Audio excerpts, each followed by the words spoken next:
Dia 23 de julho nós podemos ter o início da negociação do ETF de Ethereum, é o que o mercado já está esperando, e nesse vídeo eu quero te mostrar na prática como que você pode e deve se preparar para esse movimento, porque eu acredito que muitos projetos que estão correlacionados ao ecossistema Ethereum podem saltar forte, e é justamente sobre isso que a gente vai falar aqui, beleza? Se esse tipo de conteúdo te interessa, já aproveita para se inscrever aqui no canal, porque todo dia tem novos vídeos aqui para te ajudar sobre o mercado cripto. Se gosta desse tipo de conteúdo, deixa seu like, porque dessa forma você consegue promover o canal e esse vídeo para ainda mais pessoas, beleza? Então aqui temos dados da Reuters, que é um grande veículo de notícia, falando aqui, né, sobre a questão da aprovação do ETF Spot de Ethereum, que na verdade já foi aprovado. Aqui a gente está falando sobre o início da negociação e que ele está aqui estimado para o dia 23 de julho, tá?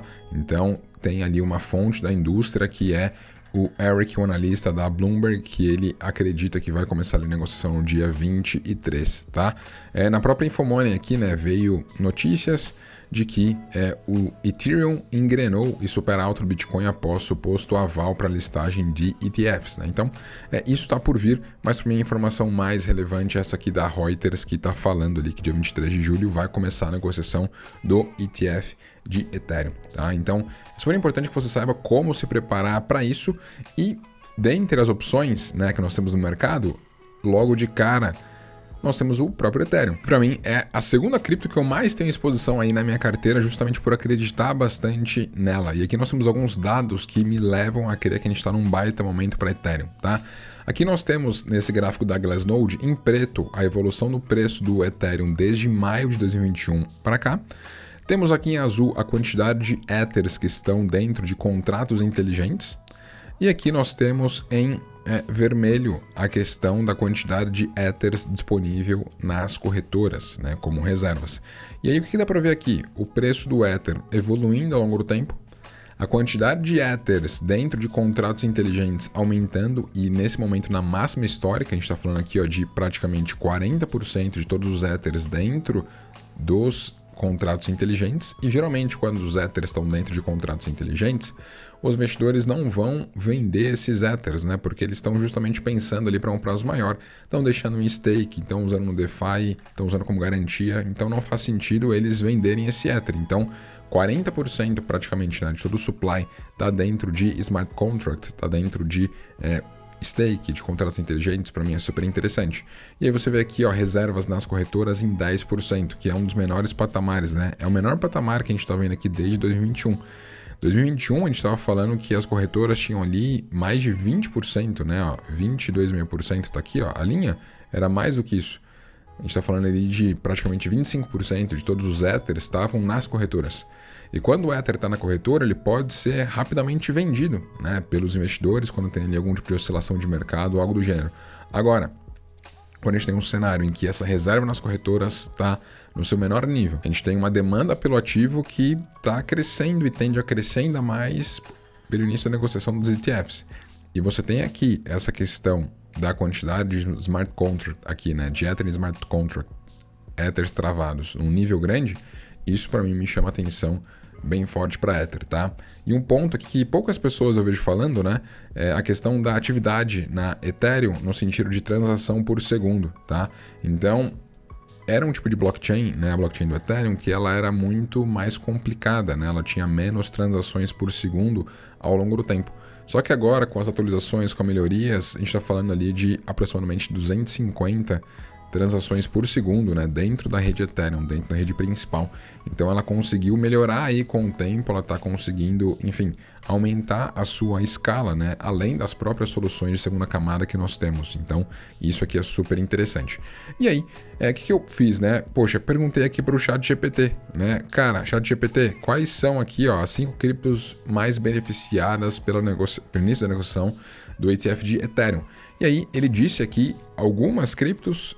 Eu concordo com boa parte delas e eu quero justamente compartilhar isso com vocês, beleza? A primeira delas é Ethereum, que eu já falei aqui, então naturalmente a própria Ethereum será mais beneficiada. A maior demanda institucional individual por Ethereum aumentará o seu valor e a sua liquidez.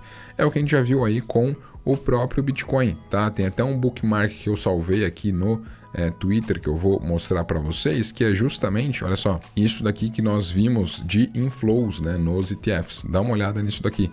A gente está falando, né, que os ETFs ali, eles tiveram do início do ano para agora, né, de janeiro para cá, ETF de Bitcoin teve ali 16 bilhões de dólares de novos recursos, né? Então teve retirada de ETFs como o GBTC, só que o saldo está positivo em 16,1 bilhões de dólares, tá? Isso é muita coisa. Então, o próprio Ethereum aqui, naturalmente, já iria se beneficiar, beleza? Ponto 2, ativo 2, Chainlink. Então, Chainlink vai fornecer oráculos que conectam contratos inteligentes do Ethereum com dados externos. Então, a grande ideia da Chainlink é conectar toda a informação que você tem dentro da indústria cripto on-chain, dentro da blockchain, com dados que você tem off-chain, como, por exemplo, dados de tempo, hora, eventualmente preço de ativos, né? Então, tudo isso a Chainlink ela consegue fazer. E se Ether escalar, se Ether conseguir ali efetivamente crescer mais, que é o que está acontecendo, vai ter mais demanda ali para Chainlink, para ser esse oráculo, né? Para ser esse meio que interliga mercado tradicional com o mercado cripto. Nós temos aqui no último 1 ano, o Chainlink chegou ali perto dos 20 dólares, né? 22 dólares. Deu uma caída aqui, mas está ali nos 14, né? Então é um projeto aí que, se você pensar aqui nas máximas, né? Ela já chegou ali nos 50 dólares no passado e está aqui negociando nos 14. Então eu particularmente acredito bastante nesse projeto, que ele pode escalar ainda muito mais do que ele já escalou no passado. Então é sim um baita ativo aí, pensando em se posicionar para se beneficiar da aprovação do ETF de Ether. Em terceiro lugar, nós temos aqui Uniswap. Como uma das principais exchanges descentralizadas no Ethereum, Uniswap pode ver um aumento no volume de negociação e atividade conforme mais investidores se envolverem com o ecossistema Ethereum. Quando a gente vem aqui para o site cryptofees.info, ele consegue mostrar para nós aqui quais são as principais plataformas e blockchains que estão gerando ali resultados financeiros, né? Receitas, taxas no último dia, nos últimos 7 dias, na média. Aqui dá para ver que a Uniswap é o segundo maior projeto cripto. Tirando a blockchain do Ethereum, é o maior projeto cripto, né? Que você tem ali taxas, tem negociações, porque justamente a Uniswap tem a grande função das pessoas conectarem as suas carteiras e fazer ali negociação de ativos, né? Trocar Bitcoin por Ethereum e assim por diante.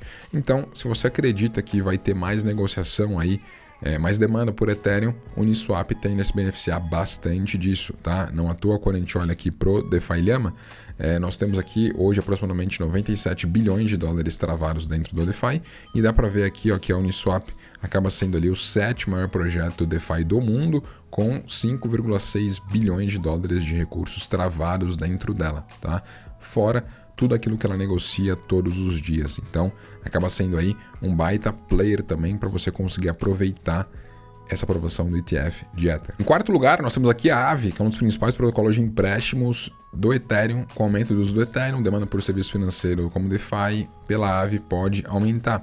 E aí, quando a gente vem aqui no próprio DeFi Llama, olha só, a Aave é o 3º maior projeto DeFi do mundo, tem 13 bilhões de dólares de recursos travados dentro dela, é a maior plataforma de lending, né? Então, você pode pegar suas criptos, emprestá-las dentro da plataforma, vai ser remunerada por isso, e pode pegar cripto emprestada pela garantia que você deixou, e assim você consegue, de certa forma, alavancar os seus resultados. Tá? Você pode dar utilidade para suas criptomoedas e não necessariamente só comprar e vender.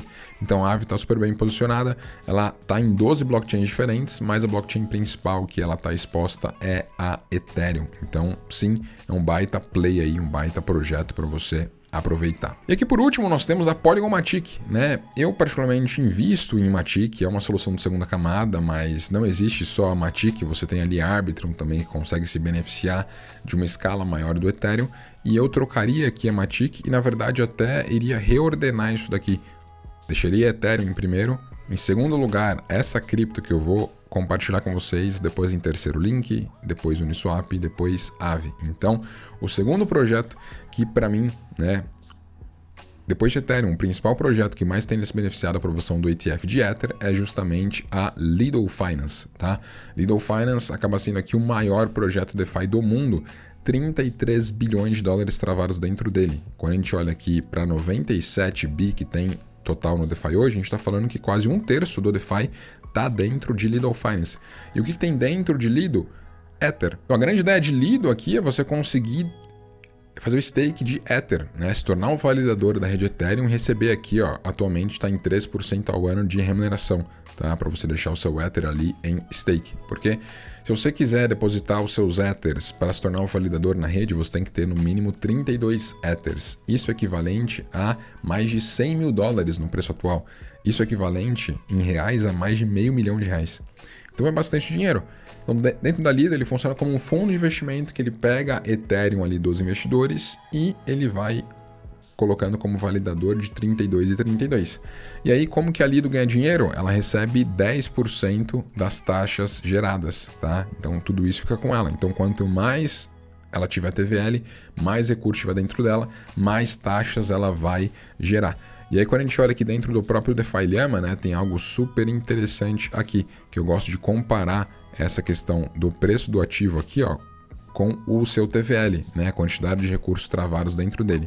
Então, olha só, o preço da Lido chegou ali a máximas em 2022, né, chegou ali a 5 dólares, chegou ali a mais de 6 dólares, né, ali em 2021, e na época ela tinha só 4 bilhões de dólares de recursos travados. Agora, quando você olha para ela, ela tem mais de 30 bi, né? 33 bi, e o preço está lá embaixo, né? A gente está falando de negociar abaixo aí dos 2 dólares agora. Então, para mim, é um dos tokens que a gente tem mais assimetria no mercado, dado a qualidade que a gente tem nele, dado que ele se baseia em Ethereum. Então, se Ethereum se beneficia com a aprovação do ETF, naturalmente a gente tem ali a própria Lido Finance se beneficiando. E vale frisar que os ETFs eles ainda podem colocar os seus Ethers ali em stake, né? Eles não colocaram ainda isso, mas eles podem, enfim, colocar um aditivo no seu ETF para que eles possam fazer o stake de Ether. Então, assim, fazer stake de Ether dos institucionais, se a Lido conseguir, ser mais uma grana que vai vir aí para ela e para mim é super interessante, tá? Porque quando você olha aqui, ó, para Lido Finance, né, quando a gente olha para o mercado de Ether, né, para o mercado de cripto aqui, ó, a gente está falando que Ether hoje está valendo aqui, ó, 408 bilhões de dólares. Se a Lido tem aqui 33 bilhões de dólares travados, a gente está falando de menos de 10%. Então ainda tem um espaço para crescer. Lido é a principal do mercado, mas ainda assim tem espaço para crescer. Beleza? E quero saber de você, quais são as criptos aí que você mais está acreditando e mais está investindo para se beneficiar aí da aprovação do ETF de Ether? Me deixe saber aqui embaixo nos comentários. E claro, que tipo de conteúdo você gostaria de ver aqui no canal? Algo sobre DeFi? Algo sobre algum projeto em específico? Me deixe saber aqui embaixo que eu vou ler cada um dos comentários e vou trazer mais conteúdos aqui. Beleza? Curtiu esse vídeo? Deixa o seu like, se inscreve no canal e tamo junto!